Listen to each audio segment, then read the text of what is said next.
پیارے بچوں، السلام علیکم ورحمۃ اللہ وبرکاتہ۔ دیکھیے لکھا ہوا ہے سوچئے اور بتائیے، سوالات ہیں۔ آپ نے اس کو پہلے سے ہی کاپی میں کیا ہے۔ پہلا سوال ہے، راحت کی زندگی کس طرح حاصل ہو سکتی ہے؟ دنیاوی ساز و سامان سے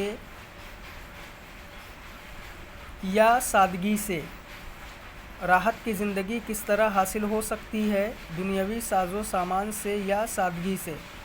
اس کا جواب ہے راحت کی زندگی سادگی سے حاصل ہو سکتی ہے۔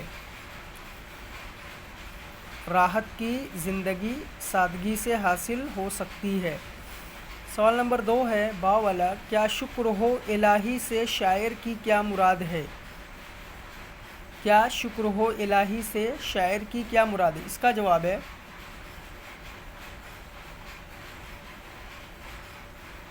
اللہ کی نعمتیں ہم پر اتنی زیادہ ہیں کہ ہم اللہ کا شکر ادا نہیں کر سکتے، پھر بھی ہمیں اللہ کا شکر ادا کرنا چاہیے۔ اللہ تعالیٰ کی نعمتیں ہم پر اتنی زیادہ ہیں کہ ہم اللہ کا شکر ادا نہیں کر سکتے، پھر بھی ہمیں اللہ کا شکر ادا کرنا چاہیے۔ یہ 2 سوالات اور ان کے جواب آپ بلند آواز سے پڑھیے۔ یہ دونوں سوالات اور ان کے جواب آپ پڑھیے اور وائس کو ریکارڈ کر کے ہمیں سینڈ کریے۔